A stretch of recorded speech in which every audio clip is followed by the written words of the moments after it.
Hello, brothers and sisters and Heart Dwells family. My heart has been so grieved this morning in prayer. 2 days ago, I received an email that one of our translators were in dire straits with sudden rioting and protest in Kazakhstan, where she lives. She was telling us that she has no communication besides an hour of internet and electricity usage. We then had all the intercessors begin to pray for her. This is the email one of our members sent. Hey family, please pray for the safety of Yaroslava and her family, as well as for the situation in her country, Kazakhstan. 2 days ago, organized mass protests and riots began. They're all over the country. The protesters have weapons. They blew up police cars and smashed everything in their path. There are dead victims. It looks like a coup d'etat, which was in 2014 in the Ukraine. Civilians urgently and with panic have withdrawn cash from the ATMs and are buying food in stores. The stores already have empty shelves and everything is sold out. Mobile communications, the internet and social networks are turned off for security purposes. I had no communication with Yaroslava, so far only on Skype. A crowd of protesters is looting and moving from the south of Kazakhstan to the north of Kazakhstan, where Yaroslava and her family live. They might have to run. Well-trained and armed militants and thugs appeared in the ranks of peaceful protesters and already killing several policemen and cutting off their heads. That was the end of the email to us, which caused us to pray. What horror the nation's going through and beyond trying times for Yaroslava. I then pulled the Rema Psalm 2. Why do the nations conspire and the people plot in vain? The kings of the earth rise up, and the rulers band together against the Lord and against his anointed, saying, Let us break their chains, throw off their shackles. The one enthroned in heaven laughs. The Lord scoffs at them. He rebukes them in his anger and terrifies them in his wrath, saying, I have installed my king on Zion, my holy mountain. I will proclaim the Lord's decree. He said to me, You are my son. Today I have become your father. Ask me, and I'll make the nations your inheritance, the ends of the earth your possession. You will break them with a rod of iron. You will dash them to pieces like pottery. Therefore, you kings, be wise. Be warned, you rulers of the earth. Serve the Lord with fear and celebrate his rule with trembling. Kiss his son, or he will be angry, and your way will lead to your destruction, for his wrath can flare up in any moment. Blessed are you who take refuge in him. I spent the night praying the rosary for her and the nation. When I woke up, my heart was so heavy, and such a deep grief as images flashed before my eyes of the suffering of those in Kazakhstan. I began to cry, interceding, asking Lord to make the nations kiss the Son, make the nation of Kazakhstan kiss the Son. That prayer alone is flowing from my heart as I was crying and praying. During the Lord's Supper, I felt Jesus began speaking to me about this.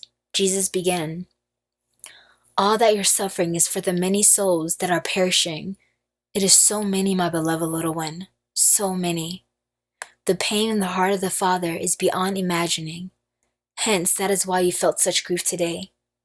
There's so much the media is not showing or telling, lest they cause a panic and scare to the masses. Your suffering is receiving the sorrow of many whose loved ones have been killed and murdered, who have no comfort or hope for tomorrow because their loss is so deep. You are aiding many souls in this hour, and so are all my brides.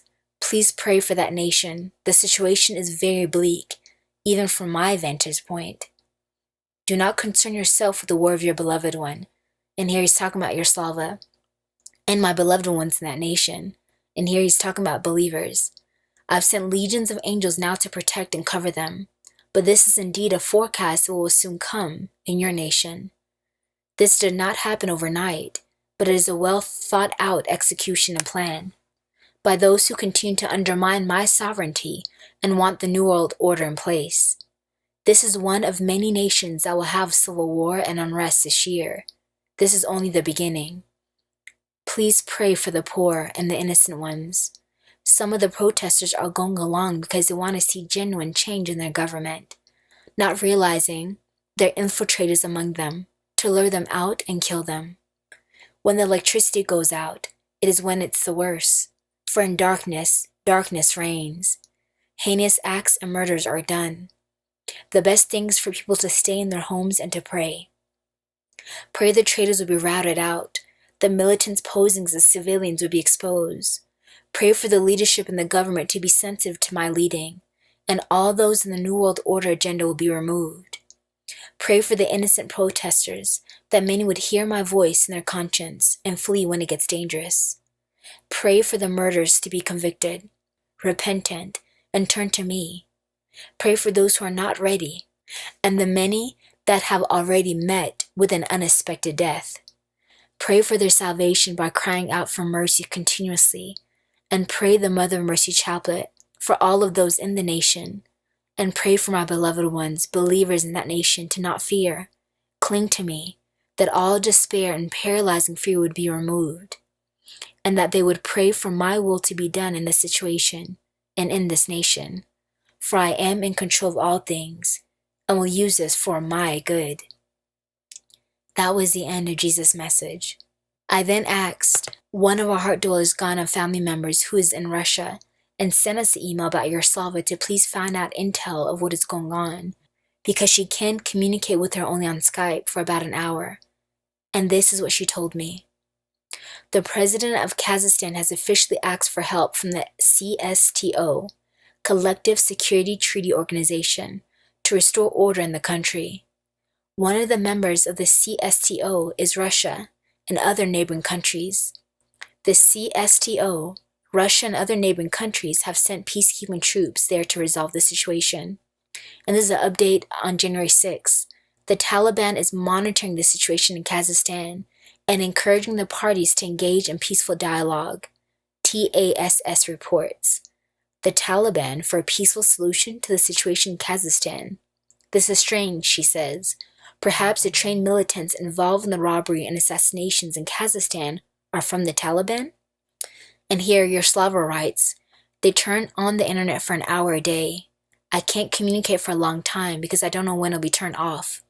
We will have problems with the internet until January 19th. Then an update January 7th. Stores and shopping centers continue to be robbed in Kazakhstan. There is a shortage of goods in many stores. People are still unable to contact their relatives since the internet is not available in the country and cellular communications does not work. Shots, shouts, and explosions of grenades are heard all around. In Kazakhstan, a tense situation remains due to the continuing riots for several days. Earlier, a state of emergency was introduced in the country. According to the Ministry of Internal Affairs of the Republic, 70 round-the-clock checkpoints have been set up on the territory of Kazakhstan. During the mass protests in the Republic, more than 3,000 people were detained. Over 25 armed criminals were eliminated. At the same time, the country's president said the local authorities were in control of the situation. According to him, constitutional orders have basically been restored in all regions of the country. And I think this is from a news clip, guys. You definitely can't trust the news. And this is more intel she provides. The Russian Foreign Ministry believes that the events in Kazakhstan are inspired from the outside. President of Kazakhstan said that counter-terrorism actions will continue until the complete destruction of all militants. Wow, so family, please, let's pray for this nation. Pray for Yaroslava and her family. Pray for those who are unprepared for death. And pray for mercy, mercy, mercy. God bless you guys until the next message.